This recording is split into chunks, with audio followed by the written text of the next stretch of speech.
Hello everyone, welcome back to r/am I the a-hole. It's been a while, but let's move on from that.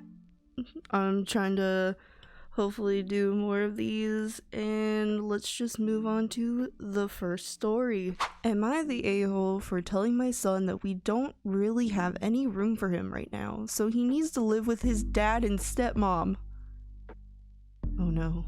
My ex-husband and I divorced when my son was 10. My ex had found someone new. We went for 50-50 custody, but he still had to pay some child support. I went back to school at that time. On the weeks his dad had him, I buckled down and did nothing but schoolwork. When he was with me, I made sure I had time for him before and after school. I did expect him to help around the house, but nothing excessive. Mostly just cleaning up after himself and helping with cooking and laundry. Sounds reasonable. His dad's house was more fun. I tried to make my home welcoming. I bought a used PS4 and I got fiber optic internet. It wasn't enough for him. When he was 14, he and his father got the court to award my ex primary custody. I did fight it, but my son made it clear he would run away if I didn't give in. Counseling didn't help. I tried everything. Oh, this is sounding like a terrible situation. It was devastating having my son decide I wasn't someone he wanted to spend time with. He started skipping visitation. When he did come, he would leave the house and not come home until it was time to sleep. During this time, I started a relationship with my current husband. He helped me through this. He wasn't on my radar romantically. Nobody was, so he got close by being an amazing friend. I asked him out and we got married 6 months later. We had known each other since I went back to university. 6 months after we got married, I got pregnant. By strange coincidence, so did the woman my ex was cheating with. Not the woman he left me for, a newer model. I had sold my house and my husband and I bought a condo together. Just a 2-bedroom apartment with a tiny den. We made the den into a nursery and consolidated our offices into the 2nd bedroom. My ex moved in with his new girlfriend and she isn't a fan of my son. His stepmother doesn't want him there if his father isn't there, so my son is also in the new house with his dad, his pregnant girlfriend, and her mom. Oh no! My son is 16 now, and he called me to see if he could stay with me. I said I didn't really have any room. He asked me what I did with his room. He didn't even know I sold the house. He is very upset. He called me a bitch for not having a place for him to stay. I said he could stay in our living room on the couch. Not acceptable. I talked to my husband, and we have enough money from the sale of my house and his old bachelor pad, as well as our condo, to buy back into the market. We were waiting for interest rates to fall, and we were going to move to a more reasonably priced city. I told my son if he could take the living room for now, we could have a room for him in 6 months. He moved in with his grandparents. He isn't happy there. At least his dad got him a car so he can drive to his same school. My son is pissed that I prioritize my new baby and my work over him. I have no expectation to ever need to house him again. My ex called me and told me to make our office into a room for our son. I told him that our son's circumstances were his fault, not mine. Oh boy. I don't know. I personally would have taken the offer to sleep on the couch. Unless he felt unsafe, that was a good offer. I don't know. You tell me in the comments what you think. I want to hear from you. That post came from user Scary Literature 835. And on to the next story. This post comes from user Am I the a-hole will throw. Am I the a-hole for not disclosing my will? I, 58 male, was recently diagnosed with a terminal condition. Won't go into details. But it was the classical went in with a paper cut, got out with AIDS, cancer 2000 situation. I've got roughly a year and a half left. Oh geez. Over time, I've made a bunch of unwise decisions.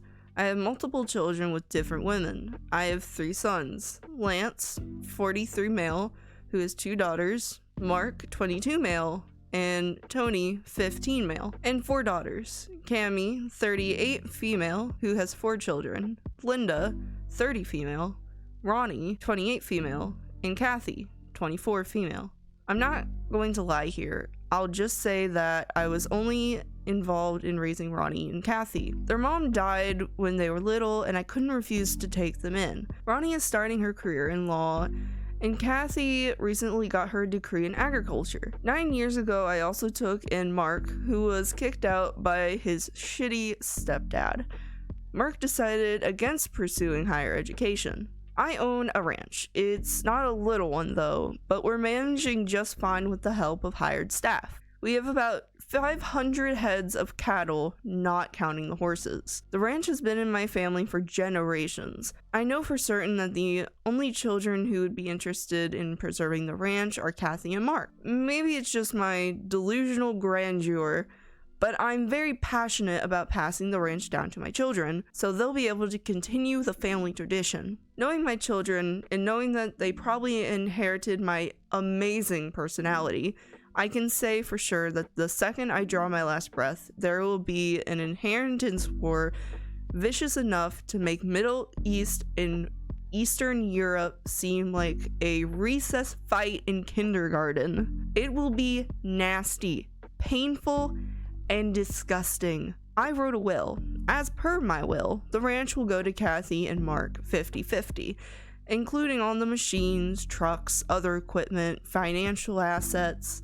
Ronnie, the executor of the will, is getting my 1970s Lincoln Continental. She's the one who's driving this car for the last 5 years, and she's the one paying for maintenance, insurance, everything. The other children get $10,000 each, and Tony gets my car, a 2010 Chevy Suburban, purely because it's a safe car and he's getting his license this year. The grandkids also get $5,000 each. It's not much, but I don't own much either. I've notified my children that I don't have much time left. Of course, they asked to see the will. I know that the second they see it, the shit will hit the fan and things will escalate. I don't want it. I don't want to spend my final year seeing my children suffer and fight. Ronnie advised me against disclosing the will. She's a skilled lawyer, so I trust her completely. I refused to disclose the will, and now my children are enraged. They keep speculating about the will. They keep pestering me, giving advice on what I should leave to whom. Am I the asshole for refusing to disclose the contents of my will?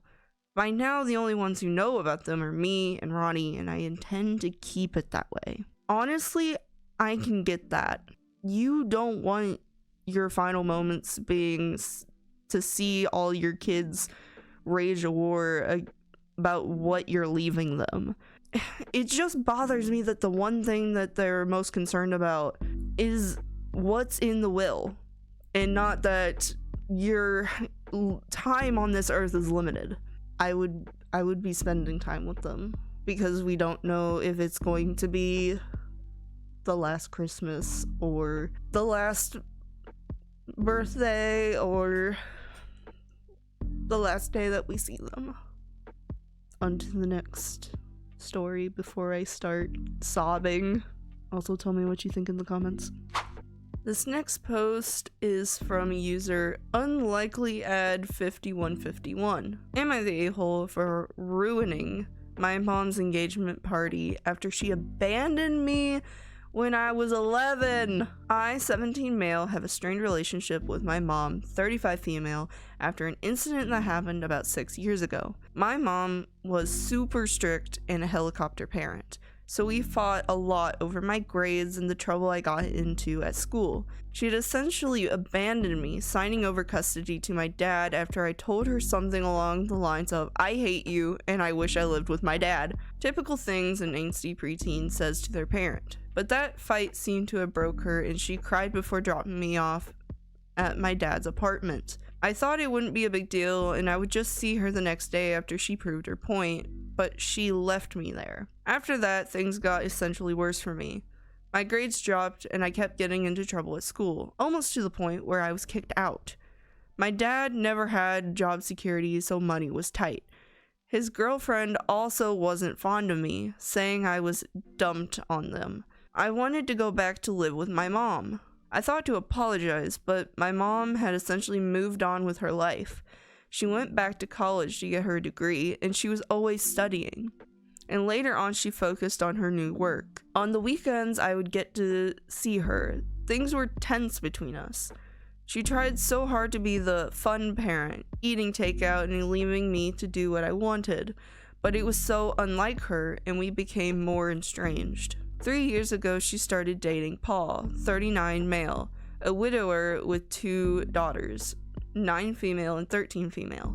She started treating his daughters like they were her own, and they started calling her mommy, which irritated me. Eventually, they moved into my mom's house and changed my childhood bedroom into one of the daughters' rooms. I was livid when I found out, saying some mean things about the girls and refused to go back there for my mom's weekends. But she was confused on why I was acting this way.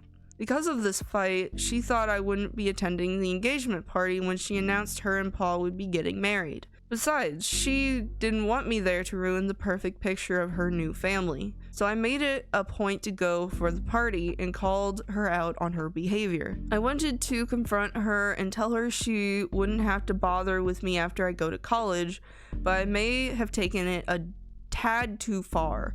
Everyone kept talking about how Paul's daughters were like her children and how it would be when she had more kids, and it's snapped something in me.